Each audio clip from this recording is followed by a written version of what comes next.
Report with Sam Seder. The destiny of America is always safer in the hands of the people than in the conference rooms of any elite. Sam Seder. They are unanimous in their hate for me, and I welcome their hatred. We must guard against the acquisition of unwarranted influence, whether sought or unsought, by the military-industrial complex. The Majority Report with Sam Seder. Ever get the feeling you've been cheated?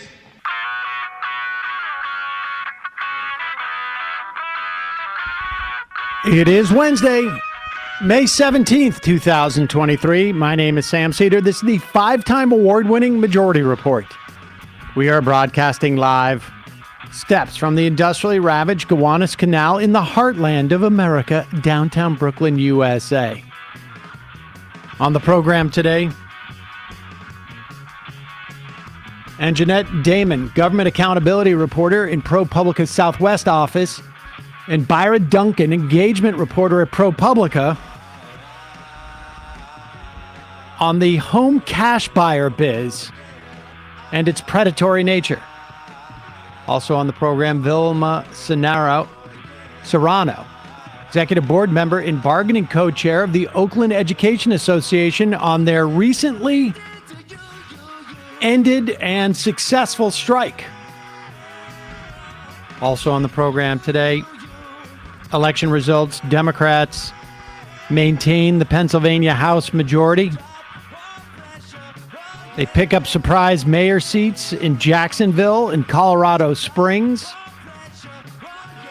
Progressives don't fare quite as well.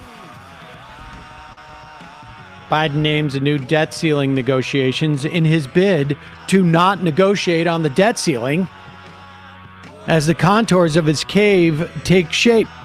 Meanwhile, House Democrats launch a long-shot discharge petition to raise that very same debt ceiling.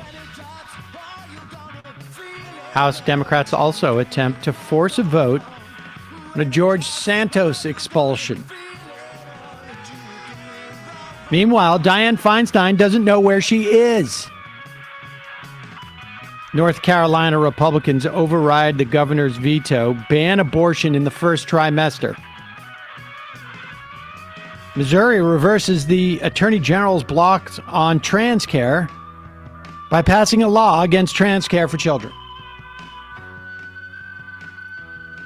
Biden off to the G7 to focus on the Ukraine invasion as South Africa leads a delegation of African countries to attempt a peace talk. Meanwhile, the World Meteorological Organization says we will pass the 1.5 Celsius threshold in just 4 years. All this and more on today's Majority Report. Welcome, ladies and gentlemen. Emma Vigeland is not here. She'll be back tomorrow. So in her absence, I will say it is Hump Day, ladies and gentlemen. It is Hump Day. Here is, let's just briefly check out a couple of clips from Heather Boyd, who won that seat in Pennsylvania. And she won it more or less with the same margin that Joe Biden won this district in 2020. And the point being is that to the extent that you can see any type of momentum or turn from where we were in 2020, objectively speaking, you have to say it is in Democrats' favor. I don't know there's much you can make of that because, you know, the two big seats we saw, or I should say elections that we saw, were that were surprises. Were Jacksonville, where you had a very well-known Democratic candidate, high name recognition. Apparently her family, Donna Deegan, is well-known in Jacksonville. And apparently the candidate in Jacksonville who lost, it's like a automaton, or what do you call it? Automaton? Automaton, exactly. I don't know much about the Colorado Springs, but it is a surprise, relatively, from what we've seen in the past. That is someone on Twitter I saw compared that to a Republican winning in Atlanta, essentially, in terms of the nature of the race. Nevertheless, there's no evidence of any type of slippage there. Take that for what it's worth. But let's actually turn to this story. Matt just said before the show, we're beyond being angry at Dianne Feinstein. She is honestly, like we are bumping up against abuse. Yeah. I mean, honestly, like if I was aware that the nursing home that my mother was in was essentially doing to her what it's quite clear now her staff seems to be doing to Dianne Feinstein, I'd be down there with lawyers, if not cops. Jim Newell from Slate put up this graphic here. He's been trying, obviously, as many reporters have been, to talk to Dianne Feinstein. He writes, she took a vote to against a Republican bill to block a District of Columbia policing law. Now, listen, all I really care about in terms of Dianne Feinstein at this point is that she's able to vote on the Senate Judiciary Committee. But it is unsustainable to have someone like this taking these votes over the course of the next 16 months. I mean, more. It is now May of 2023, and she is slated to be in office until January of 2025. Almost 2 years. It's not going to work. This needs to be dealt with now. It was about a minute later I encountered Feinstein coming off an elevator, sitting in a wheelchair flanked by her staff. It's been hard to find the senator since her return. She's kept her movements mostly to the least populated passageways, skipped luncheons, and non-urgent committee hearings. I asked her how she was feeling. "Oh, I'm feeling fine. I have a problem with the leg." It's in quotes. A fellow reporter staking out the elevator asked her what was wrong with the leg. "Well, nothing that's anyone's concern but mine," she said. Now, when someone does not have an advanced form of dementia, they're not going to, in one sentence, tell a stranger or a reporter, whomever it is, that they have an injury, and then tell the next person, none of your business what it is. That's not the way someone who is cogent will respond. When the fellow reporter asked her what the response from her colleagues had been like since her return, though, the conversation took an odd turn. "No, I haven't been gone," she said. She was gone for 3 months. She just returned 5 days ago. Chuck Schumer was happy to have her back. Yep. "No, I haven't been gone," she said. "You should follow the, I haven't been gone. I've been working." When asked whether she meant that she'd been working from home, she turned feisty. "No, I've been here. I've been voting," she said. "Please, you either know or don't know." After deflecting one final question about those, like Representative Ro Khanna, who called on her to resign, she was wheeled away.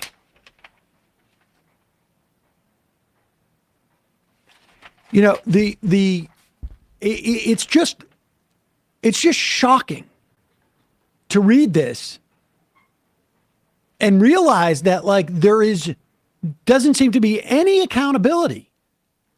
Somebody knows in Washington, and I would imagine a lot of people know, what's going on here. I mean, I don't know if it's her family or her staff or if it's Chuck Schumer or if it's,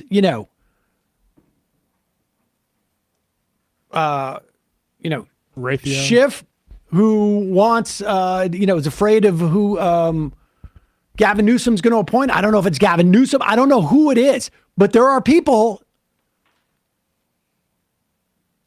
in Washington, in the Senate, who do know what's going on here. And they think that we can't see this. And it could work out fine. It could work out absolutely fine. They could be able to wheel her in for every important vote, get her to stand up, say aye, and that's it. And it could work out fine. Or it could work out like it did with Ruth Bader Ginsburg in some fashion. But this is about risk. And who is assuming the risk here? The people who care about women's autonomy over their own bodies, the people who care about not having, things like, Medicaid declared illegal. I mean, who knows what judges that we're talking about here? It really is impossible to calculate. All that I can say for sure is the downsides of leaving her there. And I do mean leaving her there because she's not capable of even making the decision at this point. Let me put it this way. There is not a legal document in the world that she could sign right now that could not be contested in court.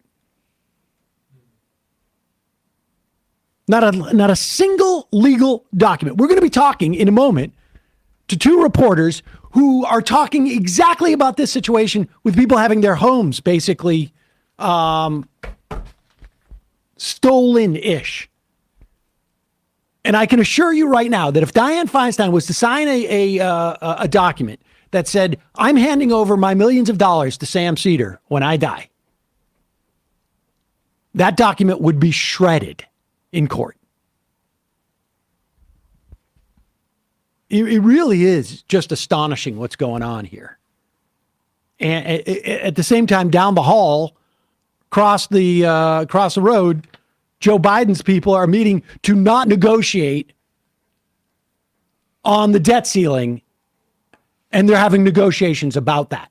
I mean, they've appointed new negotiators to not negotiate against the debt ceiling. I mean, it's just unbelievable. And then also, just while we're at it, for another story that's just driving me crazy, like yesterday, a lawsuit drops that claims that Rudy Giuliani was looking to sell pardons for $2 million, split it with Donald Trump.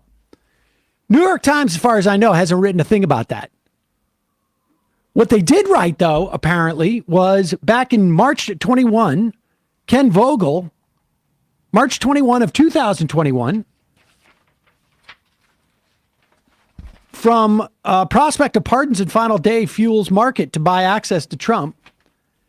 A one-time top advisor to the Trump campaign was paid $50,000 to help seek a pardon for John Kiriakou, former CIA officer convicted of illegally disclosing classified information, and agreed to a $50,000 bonus if the president granted it. This is according to a copy of an agreement. That's how you're basically hiring a lobbyist or a lawyer to do that. That happens. It's gross, but that's the way it works. And Mr. Kiriakou was separately told, because if you have an agreement with a lobbyist, they're going to go to the pardon commission. But separately was told that Mr. Trump's personal lawyer, Rudolph Giuliani, could help him secure a pardon for $2 million if Mr. Kiriakou rejected the offer. But an associate, fearing that Mr. Giuliani was illegally selling pardons, alerted the FBI. Mr. Giuliani challenged the characterization. Now, one of two things are going on here. One, the woman who filed this lawsuit against Rudy Giuliani read this article in 2021 and lied about it, put it in her lawsuit. Even though she has thousands of emails and voicemails and whatnot to establish her case, she doesn't need to put that assertion in there. Or, for some reason, the FBI didn't follow up on this. And neither did the New York Times, or the Washington Post, even when it was substantiated in this lawsuit. All right, we'll get to our guests in a second. I'm sorry, I just lost it. There's too many things that are pissing me off. I'm losing it, bro. I'm losing it, bro. I don't have I can't find it on my thing. I can also find a new dentist. That was the problem from like 2 weeks ago. I get some type of cap on it. It's still hurting me. I think that's why I'm in a bad mood. That's probably today. yeah. I was in a bad mood today. Accelerant, yeah. Cats pooped all over the place.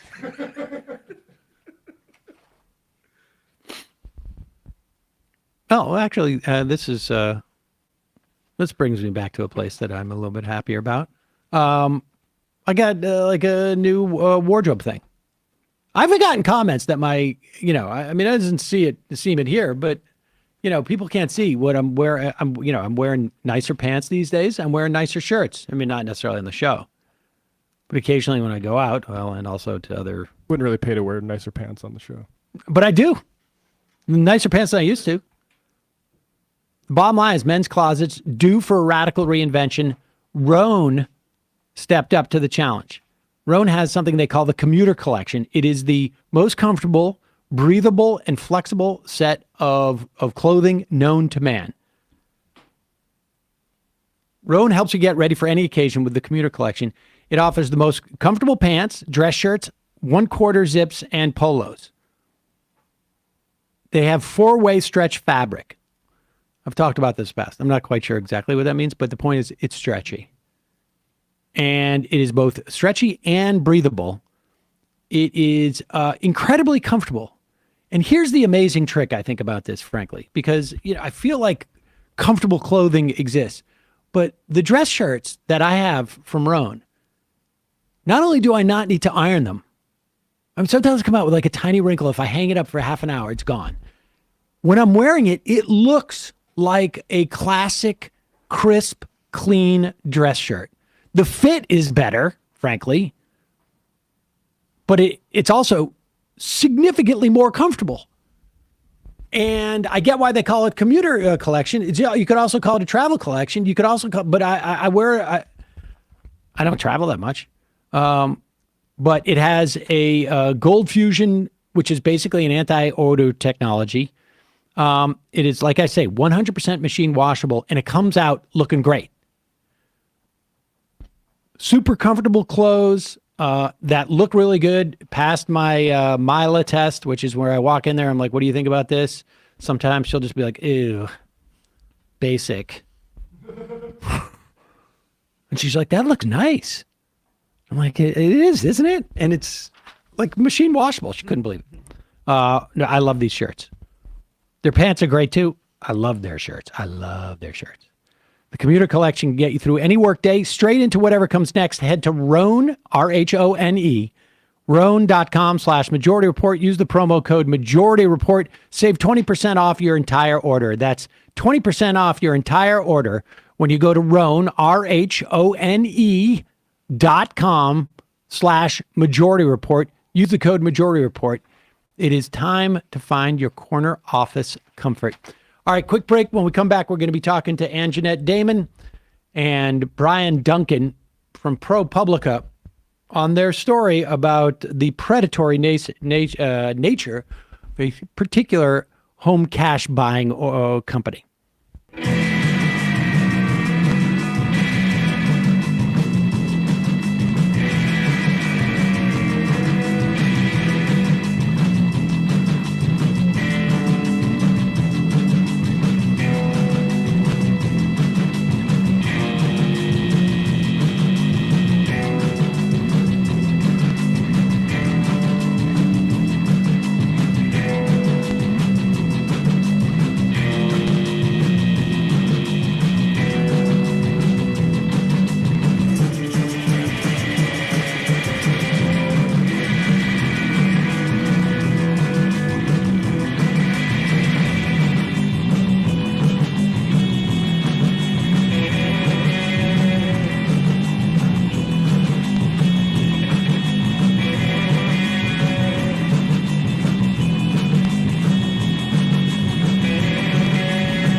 We are back. Sam Seder on the Majority Report. Emma Vigeland off today. Joining me, Anjeanette Damon. She is government accountability reporter in ProPublica's Southwest office, and Byard Duncan, engagement reporter at ProPublica. Their piece, "The Ugly Truth Behind We Buy Ugly Houses," is in ProPublica. It was published about a week ago, May 11th. And there were a couple of follow-up stories on it, too. We'll talk about that because there was a lot to talk about. But welcome to both of you. Anjeanette, let's start with you. Your story is about a specific one of these, I guess you would call them cash buyer companies for homes. Will you just give us a broad overview of that industry and maybe delineate it from, all the other sort of players in that market, like the BlackRocks and others? Yeah, it's definitely a crowded market. But so Homevestors of America is the company that Byard and I looked at, and it is a franchising company that allows business owners to buy franchises to flip houses. So we're talking about the real estate investors who go and look for quote unquote distressed properties. They'll buy the house for under market value. Sometimes they'll do work and resell it at a higher value. We can get into some of the more complicated ways they do these deals, but they're generally smaller businesses, LLCs, kind of like if you think about a McDonald's franchise, this is a house flipping franchise. And that's different than the big institutional investment firms have been coming up and buying, whole swaths of neighborhoods and often offering, pretty close to market value. These people are out looking for a deal to flip houses. Byard, why do they need franchises? What is the value if I have the brand I buy ugly houses as opposed to I'm just an LLC with cash? Do they get cash from the home office, I guess? I think Homevestors would say that the most attractive draw of becoming a franchise is the sort of built-in infrastructure that they provide. They have a very large and very sophisticated advertising apparatus that helps novice franchises, people who are new to the house flipping space, find leads. I think that they're also pretty proud of the training that they provide to franchises. And we can kind of get into the finer grain details of what that training teaches exactly. But they're a company that's claimed to professionalize the real estate investment industry, and they would say set themselves apart from all the different gurus and, like you mentioned, the BlackRocks and places like that. As you're telling me the things that the company provides to their franchisees, those are all the bullet points of the problems that you found, right? When you talk about the advertising and the targeting of where you're getting it and the approach that they use to close these deals, those are the two big elements that seem to be problematic. Anjeanette, why don't you sort of fill in the details of what I'm saying there? Yeah, the branding is exactly what you're getting if you're buying a franchise, right? If you're going to McDonald's, what kind of a hamburger you're getting. Homevestors spends a lot of money. Well, specifically, their franchise owners spend an awful lot of money on this advertising. So that if you have even an inkling that you might want to sell your home, they might be the first company that you think of because of that brand and all of the investment in that brand. Where their approach has become problematic, when you talk to Homevestors, they'll say they target their advertising around particular houses that would be a good investment. But what we found is that those houses often are owned by people in vulnerable or even desperate situations. And beyond just targeting a particular type of house, an older house, a house that the owner probably has a significant amount of equity in, a smaller house, and usually in kind of that mid-price point range. They also direct marketing. They teach their franchise owners to build relationships with people that might have contact with others in vulnerable situations. So nursing home administrators or divorce lawyers or probate lawyers in order to reach those people who might be in a position to need to sell their house quickly. Byard, the idea of a homeowner having lots of equity, presumably that's so that why is that of value to We Buy Ugly Homes? I think it makes it just a more attractive sale for the homeowner because they're not sort of making the calculation of how much equity they still have to pay off, and the whole point basically of going after these homes and trying to buy them at a discount is that you're able to offer somebody perhaps a price that looks quite impressive to them at the time if they don't fully understand the value of their home. And they're not perhaps thinking in the back of their mind of how much of their home's value they still have to pay off.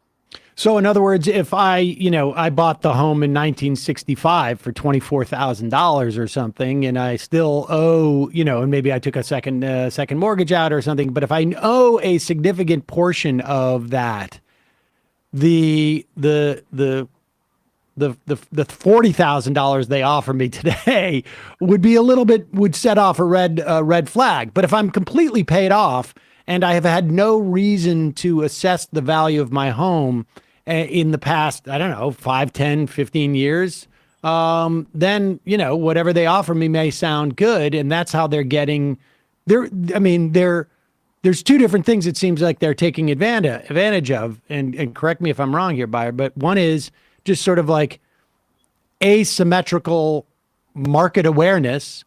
And then the other one is like people either in desperate situations or not with their full faculties. That's correct. Yeah. And to start, there's an even more dramatic example in our reporting. We highlighted the case of an elderly woman outside of Los Angeles who had bought her home in 1961. And I think was presented by a Homevestors franchise with a price of $275,000. The home was paid off, and $275,000 is a lot of money. The home ultimately was worth about $510,000. Meanwhile, this person, had dementia. Her family tried to cancel the sale. The litigation dragged on for years and years, and it's still going. That began in 2016. To your point about information asymmetry, you're absolutely right about that. People get bombarded with these flyers. Sometimes they get phone calls, text messages, and to the untrained person, somebody who's not tremendously savvy in real estate, somebody who approaches you about buying or selling your home, you might logically infer that they're some sort of licensed real estate agent if they're interested in your home and interested in transacting over property. But the fact of the matter is there's a huge constellation of real estate investors out there, Homevestors being arguably the largest player, of people who aren't licensed and whose duties to the people that they interact with, the homeowners that they interact with, are a lot different than licensed real estate agents' duties are. Anjeanette, why do we license real estate brokers? I think, that's a really good question. It's a fundamental question. A person's house in real estate is often the largest investment, most people's largest investment of their lifetime. A real estate agent is representing the buyer or representing the seller, in many cases, both the buyer and the seller. And so there's an entire regulatory scheme around that to ensure that real estate agents act ethically. Now, there's obviously unethical real estate agents out there that have preyed upon homeowners as well as unethical behavior isn't necessarily contained to real estate investors. But because there's that regulatory apparatus, there's a licensing board, there's a commission that you can go to complain and say, look, I think I was ripped off by this individual. And then there's a board that can investigate that and police that behavior. With wholesaling or house flipping real estate investment, that regulatory apparatus really doesn't exist. And when you talk about the fiduciary responsibility, that's fundamental to a real estate agent's relationship with the client. They have the responsibility as protected in law to represent your interests to their best of their ability and try and get you the best deal that they can. A real estate flipper or investor, it's sheer capitalism out there. They're out there to get make money, to, get a profit off the house. And, most of them are going to be very upfront about that. They're telling you, look, you're going to be trading a top price, top dollar for convenience and speed. And they get you focused on maybe that dollar amount that you want rather than what the actual value of the house is. And they're trained to, the training manual uses the term find the pain. If you can find the pain of the individual, you have a better chance of buying the house, is what the manual says. And, that ranges from, we spoke to one former franchise owner who said the pain of the seller that he was interacting with was that his mother was dying in hospice. And the only way that he could get funds to travel across the country to see her was to sell his house. So then they're focusing in on the dollar amount that they need to solve whatever problem is before them, rather than really getting a good idea of what their house is worth and looking at the other options out there. So, Byard,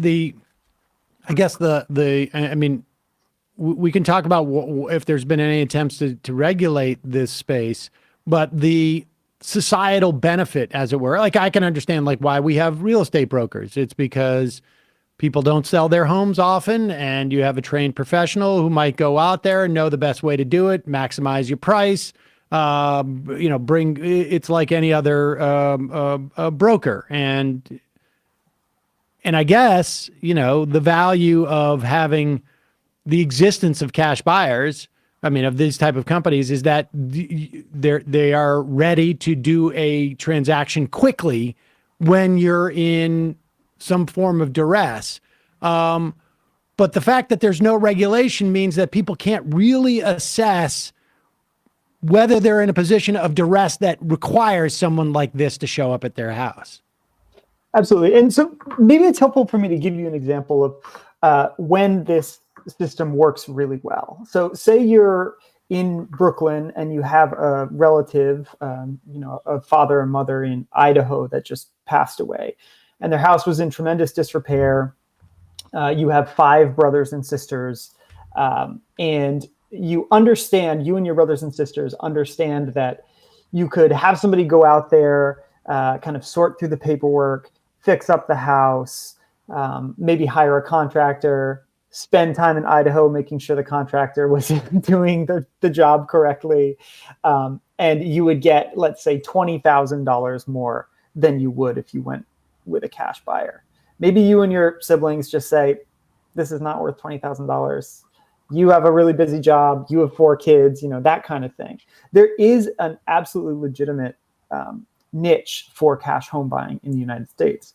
The problem is that the regulatory framework for making sure that there's not a lot of bad behavior in this space is just almost completely absent. There are a few examples here and there at the state level, at the city level of people trying to crack down or trying to just get their heads around how to regulate cash buying, specifically wholesaling. And wholesaling is when you basically buy somebody's home and then you flip it without really even doing any improvements. You basically sell the contract to another investor. There are regulations around wholesaling in Oklahoma, in Arkansas, at the city level, Philadelphia and Atlanta, but it is a patchwork. And even state by state, they're not looking for the same things. They're not pushing the same regulations. Some places have a cooling off period. Some places allow for penalties if you ask somebody to stop sending you flyers and they don't. There definitely is a need for sort of more unified regulation state by state, especially in really hot housing markets. Anjeanette, what has been the encumbrance to that type of regulation? Is there a cash buyer lobby? Is it like, I would imagine it's like some of these big hedge funds maybe would have the ability to sort of inhibit that type of legislation, or is it just simply that the people who are being preyed upon are just, they have no political cachet, and I imagine like you're talking about already stressed group of a cohort of people, And you have a case, the main story about Corinne Casanova. Her son ends up really pursuing it, but it's unique enough that is the through line of your story. So is it just a matter of there's just not enough like awareness of this, or that the people who have been more or less injured by this are we don't hear from them? Yeah, I think you touched on a lot of the reasons. We have looked, there have been examples of home investors and other industry players trying to push back against regulation in specific areas. But I think, one of the more difficult things about this is the lack of transparency kind of around real estate in general. It took us a year to investigate this company, and the lack of transparency, the inability to go into a market and say, be able to pull how many transactions were done by home investors, franchises, and to identify sellers.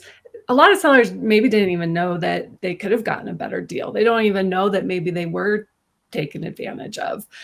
So yeah, there's no kind of cohort around that, but the lack of transparency makes it really difficult to tell the stories of people who were taken advantage of and to bring attention to this area.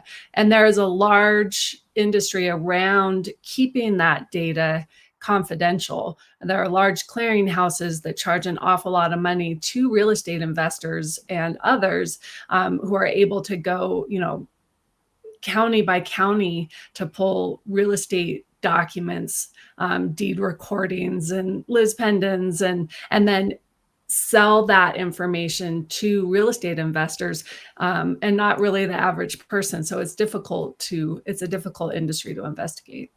Well, I probably should have said this up front. I mean, you guys spoke to literally dozens of former franchise owners, dozens of homeowners who have sold to those franchises. And I mean, it's an amazing piece of reporting, and it's also fun to watch their response, and they're almost like their rolling response to the piece, where you and your continued reporting as you capture their response to your piece, because a lot of it is they don't want people to read this online, because they don't want people to have some level of scrutiny when they're about to make these sales. And you tell stories of folks who, some have dementia, some, like you say, I mean, I think we've covered at least the broad strokes. Give me your sense, Byard, if you think that there is there any sort of concerted push to at least like regulate this on a national level? Could it be done on a national level? What would be the easiest fix for this other than going state by state or county by county and imposing type of regulations? One thing that was so surprising as we were spending a year reporting this was just sort of the dearth of experts and academics and even lawmakers who this was on their radar. Now, a couple different potential reasons for that. I think a lot of advocates are rightly focused on people who don't own, who rent, because I think there's an assumption that if you own a home, there's a degree of wealth that you sort of inherently have, and you're perhaps not viewed as in need as somebody who rents and lives day to day. Another thing that really surprised us too was that the leading experts in this space, in how to regulate this space, are at the state level. I think that, we spoke to a member of Oklahoma's Real Estate Commission who was instrumental in passing regulations in Oklahoma around wholesaling. We spoke to a gentleman in Philadelphia who has studied this extensively. There's scholars at Drexel University.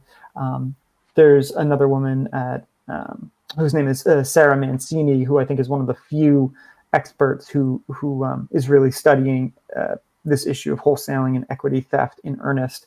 I think probably like I said, I think the main reason that that this has flown sort of under the radar is that there's There's a lot of attention on the big hedge funds who are buying in volume, and like Anjeanette mentioned, maybe perhaps a little bit closer to market value, but kind of snapping up what feel like whole neighborhoods. And then also this issue of folks just perceiving, perhaps wrongly, that if you own a home, you're kind of set in a way that somebody who rents is not. And we found that's just not the case always. Well, Anjeanette Damon, government accountability reporter in ProPublica Southwest office. Byard Duncan, engagement reporter at ProPublica. The piece is The Ugly Truth Behind We Buy Ugly Houses, and 5 stories of lives upended after dealing with the We Buy Ugly Houses company. And home investors praised ProPublica's reporting and then tried to bury it. And then also a very helpful piece that you both wrote about if you're looking to sell your home for cash, read this first. All of them we will link at majority.fm. Really, all of them worth reading. Fascinating and really, really impressive reporting. Thanks so much for coming on and talking about it. Thanks for having us. Thank you. All right, folks, we're going to take a quick break. When we come back, Vilma Serrano, executive board member and bargaining co-chair of the Oakland Education Association, on their very successful strike that just ended. We'll be right back.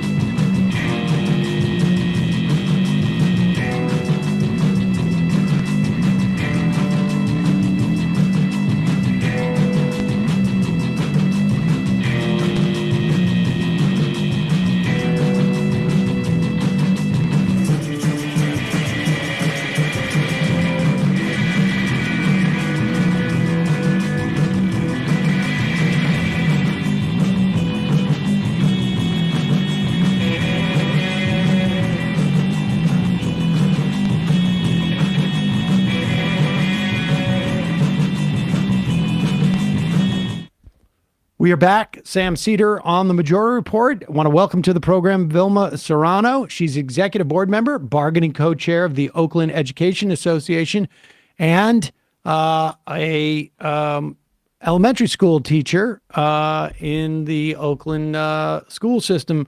Vilma, welcome to the program. Thank you. 3,000 striking public school educators have been striking for I think it was like 7 days. 7 days. And tell us about what brought you guys to the picket lines. Well, the job has really changed. I mean, teaching has always been hard since before COVID. And I think COVID really exposed how vulnerable our systems are in ways that became all the more apparent and clear to everyone who wasn't working in the school system. And I think we realized also how crucial it is to really sustain and really improve it, right? We couldn't really continue with the system we've had. So we really thought that this was an important campaign to really remind people about the kinds of schools that we have an opportunity to really rebuild. And so, we had 7 months of very fruitless negotiations, very frustrating for everyone. And we really were just stuck. We knew that we had filed for unfair labor practice charges from the district because of the lack of preparedness, just the lack of seriousness around bargaining. And so that's what that's why we ended up on the line, and we were really working really hard, trying to avert the strike. We knew that it could have been really hard on our members, but we realized that this was the next step. We had to do it, and we had to remind ourselves too of our own commitment to really improving our schools. And so that's why we were on the line. And you know what? It was absolutely worth it. We needed to be on the line and remind ourselves of our own power. That's really fascinating to me because over the past, I would say, really since the Chicago teachers strike, which was, I don't know, almost 10 years ago now, maybe a little bit less. increasingly we have seen more labor actions by teachers. And how much? I mean, is it? I don't know if it's possible for you to even answer this, but how much of that environment informed and helped to motivate your fellow union members to go out and strike? I think, we've learned a lot of lessons from previous labor leaders or previous labor struggles. And certainly the Chicago Teachers Union has been an important and pivotal sort of union to learn from. Even our strike back in 2019, we had a lot of lessons that we learned from how the Chicago teachers organized their strike and really how they laid out their demands and how they won them. And that has been continued to be an inspiration for the Oakland Education Association. I think really it's a combination of everything, right? Seeing all these different labor uprisings, but also for us materially, it was about the schools that our students deserve.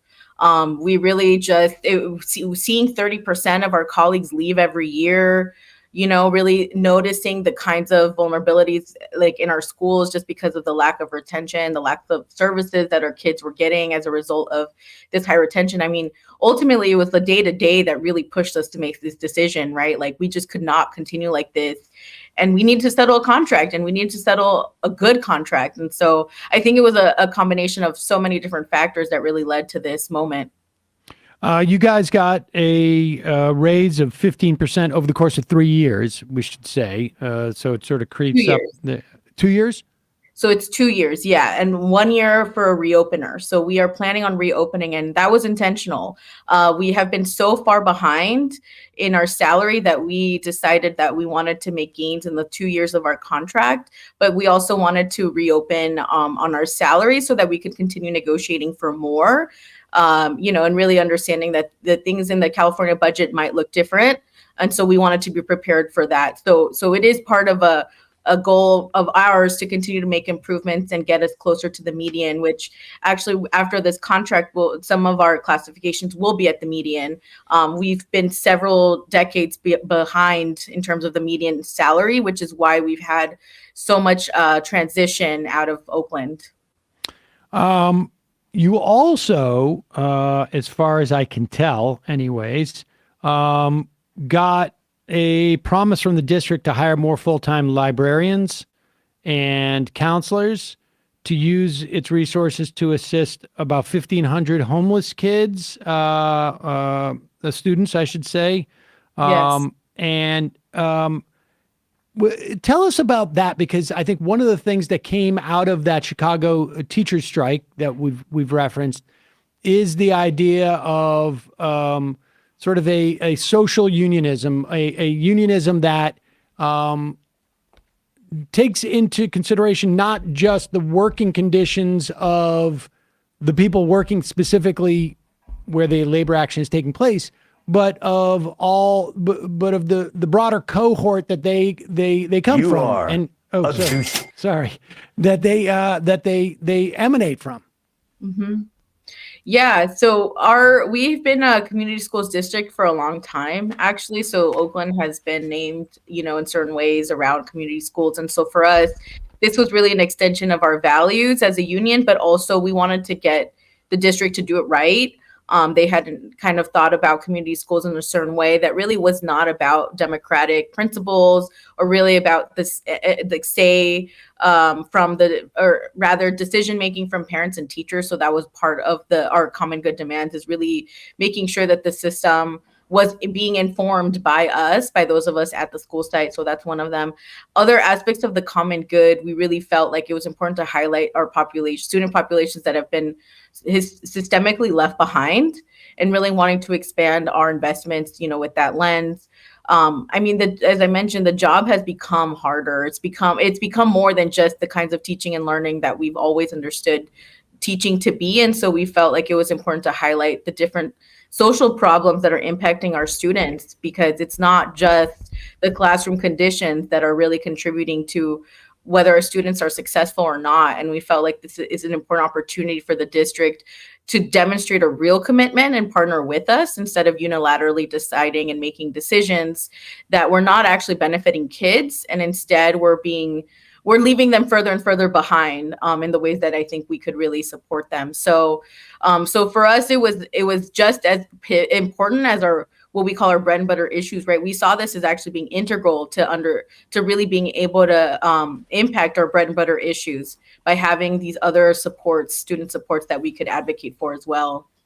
I want to ask you about your relationship with the parents, but before we get there, I mean, I just want to touch on one thing that you mentioned here is that the school system was trying to service a lot of these children, and as teachers, by being there on a daily basis and working with these children, you had a better sense of what could actually help them. So it wasn't necessarily about more resources, although I'm sure in certain instances it was. It was about the way in which to deploy those resources.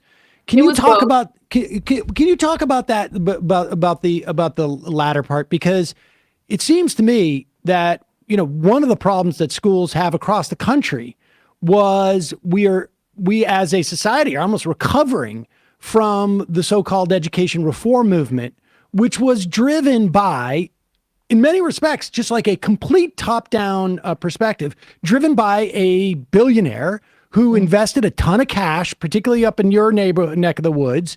And a lot of people chased that cash, and it really shifted the dynamic of education. And it's a perfect example of why having someone with that kind of power, whether it's a billionaire or just like, the Secretary of Education for that matter, who is not bringing in the stakeholders, i.e. the teachers and the educators, are going to get it wrong almost every time.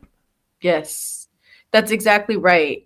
And we firmly believe that is not the way that we make transformational change. It's not going to come from, actually, unfortunately, it's not just going to come from the Secretary of Education, right? It's not going to come from even central office leadership in this district. It's going to come because parents and teachers are very clear on what our schools need, right? And we are given the resources and decision-making power to make that impact so substantive. And so that is an important, I think, distinction too, that often gets often teachers and other school workers are viewed as the last resort in terms of giving ideas and really sharing their understandings of what it takes to improve the system. We should be the first ones.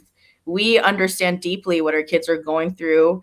I've been teaching for 13 years, and I can tell you just the decline that I have seen for families in terms of resources, and also just the kinds of stress our families are holding right now. Like, I see it every day, so to be told that our input is really not valued, or that our input is incomplete, is a mistake. It's a mistake to rely on market-based solutions and think that that's what's going to bring us the kinds of schools our kids deserve. Our kids deserve to be just as much part of the decision-making because they understand what's happening for them as well, And so for us, this democratization is also a very humanizing part of what I think education should start to look like. Right now it's all like just it's test scores, numbers, and that focus, that obsession has gotten us nowhere. It's gotten us to have this 30% turnover right here in Oakland. It's gotten to a point where nationwide we're seeing many experienced teachers walking out of the classroom and saying, this is not a job for me. Very experienced, very competent people are leaving because of how much the profession has been undermined by this reform movement that really ended up reforming us for the worst. It was not a real process that allowed for improvements in our schools. That's funny. I remember talking to my daughter's one of her elementary school teachers around 2010 or 2009 when you entered that profession. And she was saying that she felt bad for younger teachers because they really never got a chance to experience having the autonomy in a classroom that is what is essential both for the needs of the children, but also, in terms of like making the teachers feel like they're valued and appreciating what the work they're doing.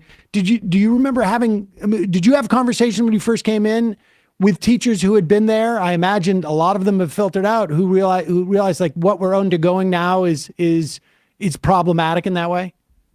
Yeah, there's been I myself have had moments in my 13 years that I've really wondered if this is the profession for me. You know, it's a very hard thing to sustain the kind of hope and energy that you need to show up every day when you know that you're working in a super dysfunctional system like that. It takes a toll on you. And that's why this campaign has felt super important. You know, it was a contract negotiation, but really was a campaign to like reinvigorate us, you know, those of us who are still in the profession, and remind ourselves that we know exactly what our kids need, and we should be the decision makers. We have an opportunity here to be part of that decision making. And I think seeing all of Oakland stand with us was another reminder that what we are doing is right. And often we doubt ourselves, right? Because decision makers do undermine us, and so doubt and fear, right? That is what the employer does. And so all of this also, you know, this transformation for ourselves in terms of feeling hopeful and reconnected to our classrooms, like it has been crucial. And I've been getting calls from teachers across Oakland, just really happy to be back with their kids. And I think for me, seeing this joyfulness and the hope or coming back and ending the school year on a great note, I mean, this is what it's about for me, right? It's about our kids. It's about the adults who serve them. And it's about the families knowing that our schools are for them, and that they're places for them to be a part of. Well, Vilma Serrano, I can hear the kids switching classrooms right now. Executive board member, bargaining co-chair of the Oakland Education Association. Congratulations on this win and that strike and the solidarity you guys showed, not just with each other, but also with the community. Really inspirational. And thank you so much for taking the time to talk to us. Thank you. Can I just say one last thing? Please. I just want to thank everyone who has been supportive of us. You know, it has been a really long struggle here in Oakland. And to see, I think, the kinds of messages and celebrations of our wins, like this feels like it's just the beginning of more wins for all of our kids across the country. So I'm just excited and grateful and thankful to everyone for the kind words and energy that have been sent our way. Vilma, thank you so much again for your time. Really appreciate it. Thank you. Take care. Bye-bye. All right, folks. Well, the show ended on a much more Happier positive note, tone yeah. than I started with. Yeah. That's what I'll say. Like, you know, if you're new to the show at all, what we've been doing for, I don't know, almost a year now, is on Wednesdays, more often than not every Wednesday, but pretty close, we try and have some labor folks on. And it is always pretty consistently the most positive day of the week. Yeah, I was going to say like that, you know, I feel like sometimes we get a lot of some calls that are almost like, I've taken the black pill sort of stuff. Like I'm really kind of down on. Well, sometimes I'm that guy. Yeah, right. In the sense of like, what do you do to sort of kind of stave off the dread of like not being able to do anything or feeling that sense of futility? And I think these labor guests really sometimes are what I point to be like, there are things you can do that actually do have an impact that aren't like at the presidential or federal level that do move that needle. Like seeing people organize like this and actually win is really inspiring. Yeah, I mean, there's both a massive material benefit that's that this strike like this provides, but also a spiritual and an emotional value to knowing that you're part of you're connected to your fellow workers or your community, or even to a community that is, you know, beyond a geographic location. So good stuff. And you can get that too by just, you know, being supportive of workers when they're striking, whether, I don't know, the Writers Guild or Starbucks or Amazon or, you know, teachers. Get involved and, you know, get some of that energy. Helpful for you. All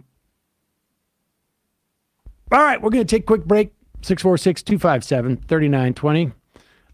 Space Force One says the Colorado Springs election is the latest in spectacular collapse of the Republican Party in Colorado. I couldn't be happier.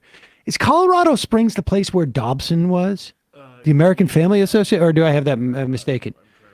But I know that Colorado Springs was, and Colorado has been, over the past 15 years, 20 years, definitely been trending, bluer and bluer. Colorado Springs, I'm pretty sure, pretty Republican place. I don't know if it was that where Dobson was. Where is it? It is. It was. Okay. Yeah. That. The James Dobson Family Institute. Yes. Yeah. I mean, 12 years ago, maybe more actually, 15 years ago, that town, if I remember correctly, because I would call the American Family Institute occasionally and had some fun phone calls, and also did a little, I tried to apply James Dobson's prescriptions for raising a child on Mila, just to see how it would work out. It backfired. But, that place, pretty conservative. We'll talk more about that in the fun half. And you can join us in the fun half if you are a member at jointhemajorityreport.com. When you do, you not only get the free show, free of commercials, although every now and then I say we're going to do this, and sometimes we do it. We'll put in maybe like the first ad of a run for members so that they know that there's a deal on this stuff. Also, they get cedar seeds and those sorts of things more often. Yeah, cedar seeds. Yeah, you'll get. That's more of a hobby for me, I have to say. But it's fun. It's fun stuff. Cedarseeds.com. Check it out. But jointhemajorityreport.com is really the way that we rely on support from our program. Our YouTube numbers ebb and flow. Our advertising, sometimes it flows, sometimes it really, really ebbs. We're working on getting a new ad broker at the moment, but the constant and the one that makes us not, stay awake, at 2 a.m. in the morning is our members. And you can help this show survive and thrive by becoming a member. JoinTheMajorityReport.com. Check it out. Also, don't forget AM Quickie, amquickie.com. 3 times a week, you can get a free email newsletter in your email box. Give you an opportunity to upgrade to a 5-day if you want there, but 3-day, free as free it can be.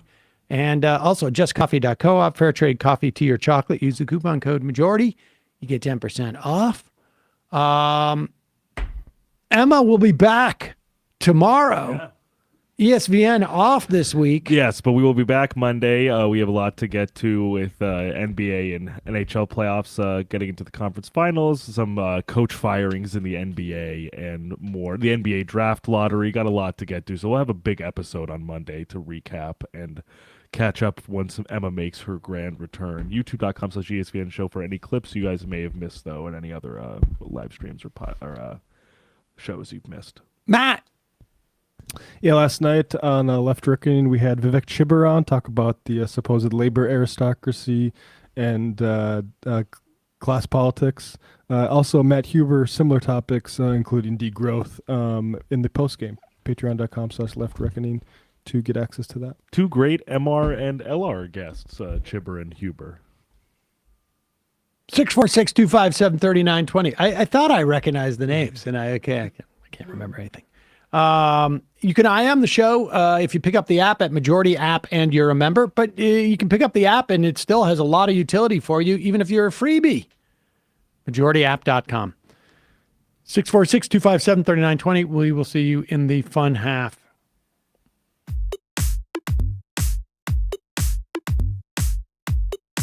Left is best.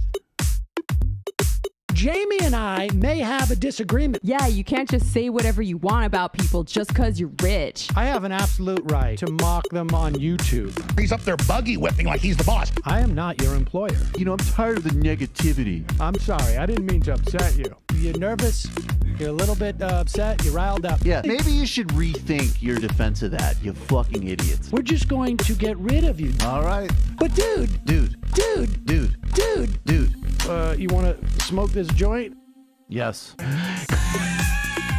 Do you feel like you are a dinosaur?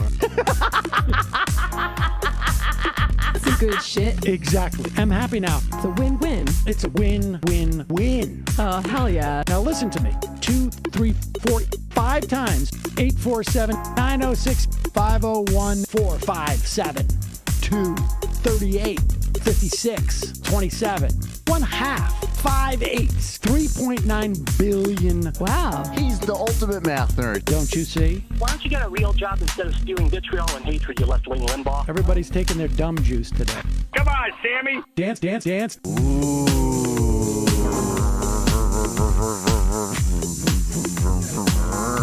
Rand Paul. I had my first post-coital scene with a woman. I'm hoping to add more moves to my repertoire. All I have is the dip and the swirl. Fine, we can double dip. Yes, this is a perfect moment. No. Wait, what? You make under $1 million a year. You're scum. You're nothing. Excuse me? Fuck you, you fucking liberal elite. I think you belong in jail. Thank you for saying that, Sam. You're a horrible, despicable person. All right, gonna take a quick break. I want to take a moment to talk to some of the libertarians out there. Take whatever vehicle you want to drive to the library. What you're talking about is jibber jabber. Classic. I'm feeling more chill already. Good. Donald Trump can kiss all of our asses. Hey, Sam. Hey, Andy. You guys ready to do some evil? Hitler was such an idiot. That guy might be a Nazi. Agree. No. Death to America. You. Yes. Wow. Wow, that's weird. No way! Unbelievable. This guy's got a really good hook. Throw our hands up. Ooh. Wow. But Sam, I gotta get off.